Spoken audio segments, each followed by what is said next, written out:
अच्छा अच्छा देखो जी कहना कि केरी गफलत विच तू फस गया है आ बह जा प्यार दी गल करिए जिदा ना लैके गम मुक जांदे आ उस गम हार दी गल करिए जे तू चाहने गल दा मजा आवे आ रब दे यार दी गल करिए छड़ साकी फिक्र इस दुनिया दी कमली वाले सरकार दी गल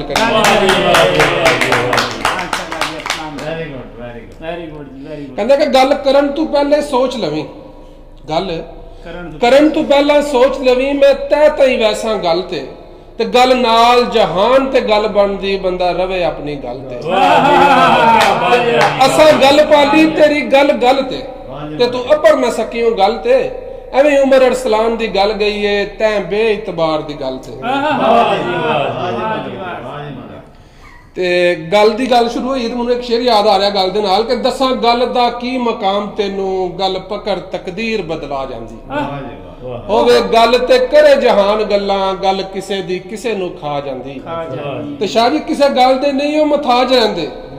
जाच गल दी जिन्हां नूं आ जांदी होवे गल दा वल जे कसूर मंदा बड़ी दूर दी सैर करा जांदी कहंदा कि पा होना पा होना जुर्म जहान च कोई नहीं पर पा शेर तू होवे कोई ना कंड मगरू अक्सर वार हो जांदे जे कंड मगर खलोवे कोई ना ते पाई हालत किसे दूजे नूं क्यों दोष दईए जे चंगा आप च होवे कोई ना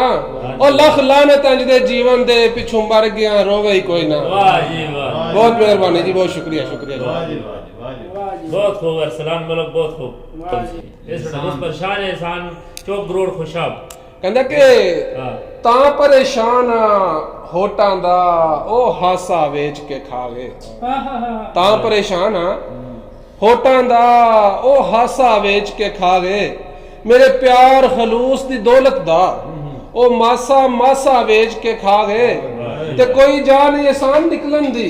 ओ हर पासा वेच के खा गए चलो दौलत खा गए कोई गल नहीं, मेरा कासा वेच के खा गए। बहुत मेहरबानी जी, बहुत मेहरबानी, बहुत शुक्रिया। कहंदा कि जीम जानिया जदों दा तेरे नाल प्यार पाया तेरे प्यार ने पाई जंजीर खिंच के ते सीना चीर के लीरो लीर कीता जदों नैना ने मारिया तीर खिंच के ते पता हुंदा जुदाई ने पै जाना ते असीं रख लैंदे तेरी तस्वीर खिंच के। वाह जी वाह जी वाह।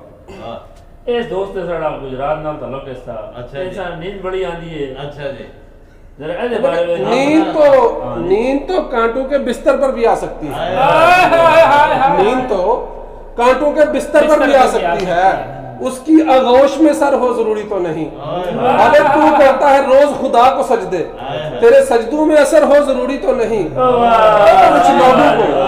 कुछ लोगों को मुकद्दर भी जला देते हैं,